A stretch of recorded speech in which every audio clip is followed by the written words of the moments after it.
A bit warmer than Canberra. It's beautiful. Today I'm pleased to be here with Minister Wong to announce that effective today, Sunday the 21st of September 2025, the Commonwealth of Australia recognises the state of Palestine. We have had in Australia a long-term position on a bipartisan basis of two states. One of those states is of course Israel, the other of course is Palestine. And this recognition being announced today in sync with our international partners, the United Kingdom and Canada, means that 3 of the Five Eyes nations are all making this decision today. This is the best chance the world has had in decades to disarm and isolate Hamas and deliver self-determination for the people of Palestine.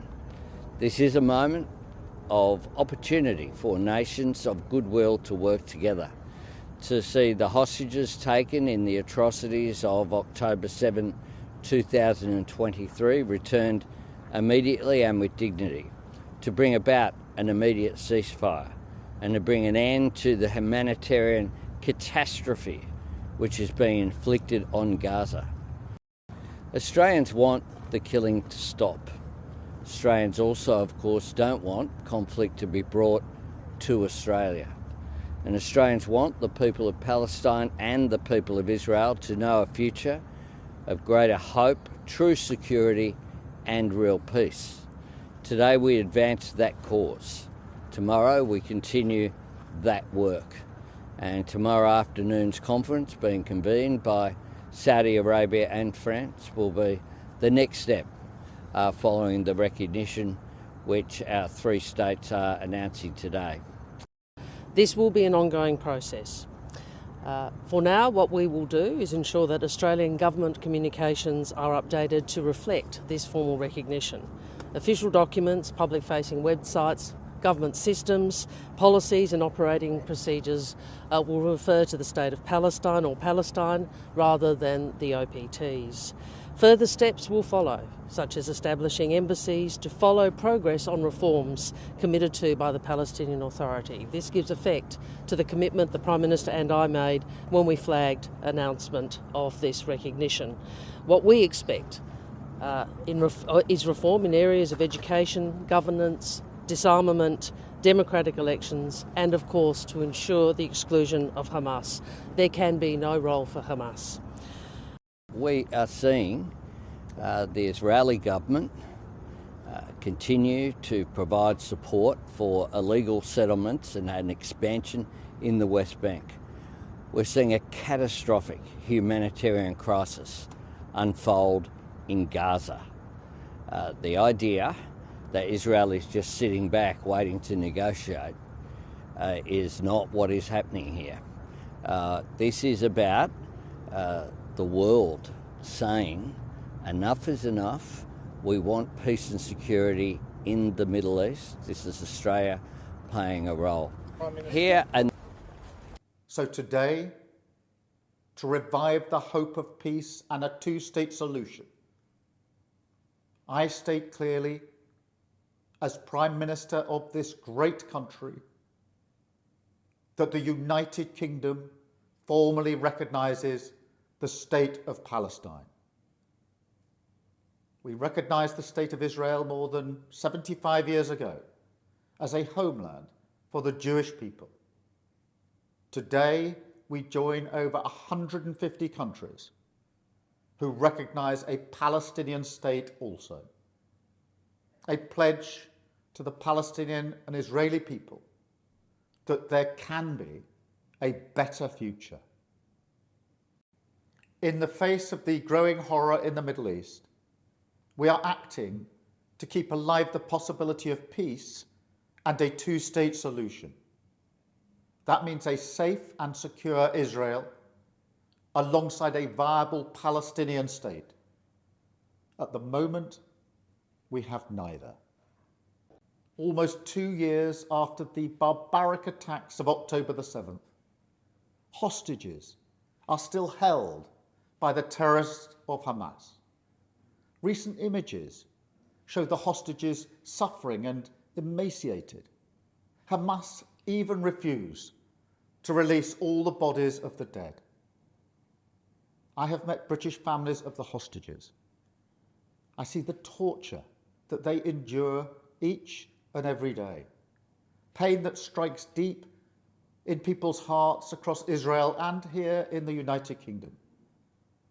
The hostages must be released immediately, and we will keep fighting to bring them home. Let's be frank.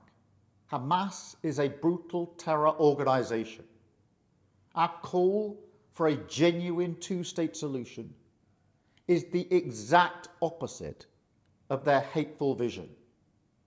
So we are clear, this solution is not a reward for Hamas, because it means Hamas can have no future, no role in government, no role in security. Meanwhile, the man-made humanitarian crisis in Gaza reaches new depths.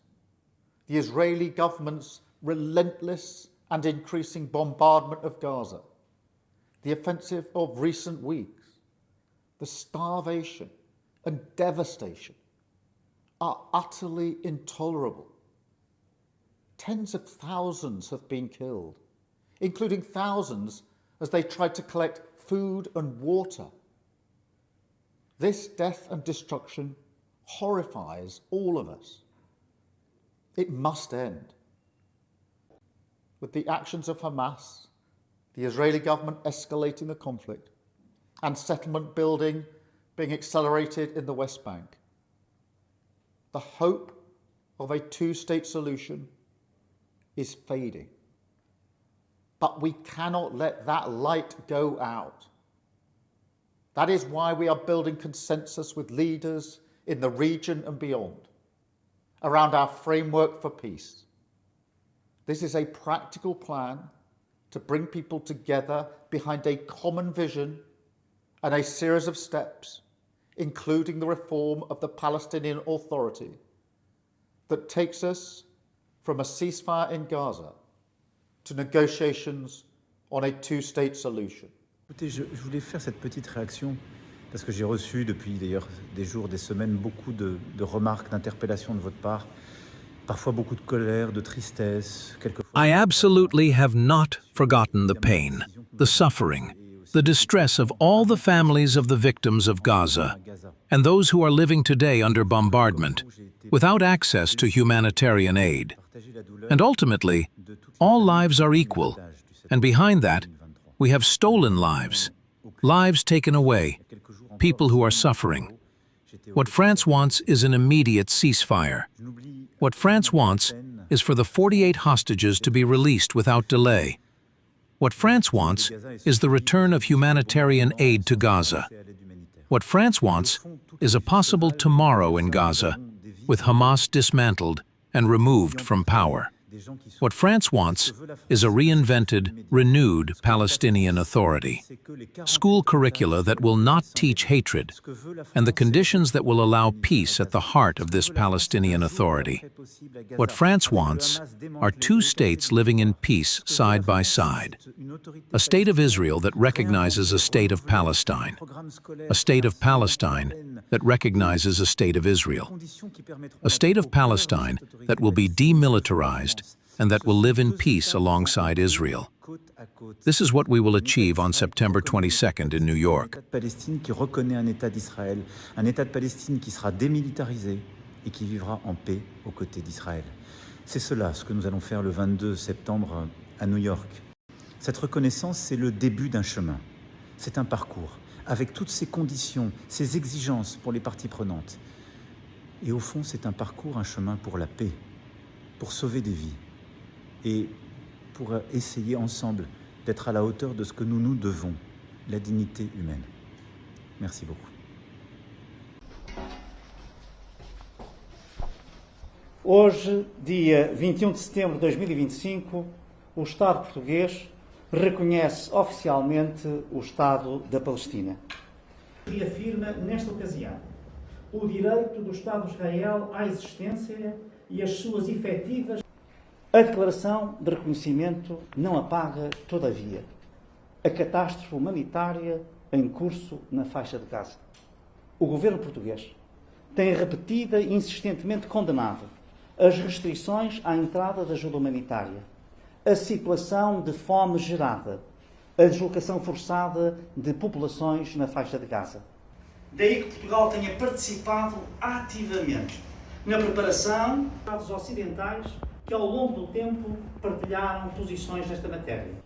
Neste dia em que Portugal reconhece o Estado da Palestina e em que reafirma a sua vontade de fortalecer as profundas e antigas relações de amizade do povo português com o povo israelita e as renovadas e auspiciosas relações de amizade com o povo palestiniano, exortamos do fundo dos nossos corações a que cessem todas as hostilidades, a que se dê uma oportunidade ao restabelecimento da plena ajuda humanitária, a que se abra uma fresta de luz para a paz. Two-part question. Why did you wait till now? Why haven't you done this sooner? And also, are there any conditions that you are... O governo português escolheu simbolicamente fazer esta declaração na representação permanente de Portugal na ONU, precisamente para dar o sinal de que só sob a égide das Nações Unidas e do espírito da sua Carta Fundadora é possível alcançar uma solução para o conflito. Os ataques terroristas de 7 de outubro, o Hamas e todas as organizações terroristas... Portugal preconiza a solução dos dois Estados como a única via para uma paz justa e duradoura, que promova a coexistência e a convivência pacífica e profícua entre Israel e a Palestina. O governo português reafirma, nesta ocasião, o direito do Estado de Israel à existência e as suas efetivas necessidades de segurança. E que vai intensificar a ocupação da Cisjordânia. Bom, the recognition should have some meaningful effect. And when we see the agreement that was possible in this high-level conference, where we have the Palestinian Authority accepting to condemn the terrorism, to recognize Israel, to have a setup of institutional conditions and elections, and by the other hand, we have the Western states giving this step of recognition, and finally, also a quite important number of Arab states that are, I'd say, they have the disposal to recognize Israel. This is a substantial, a practical, a very pragmatic and visible effect of the recognition. Muito obrigado.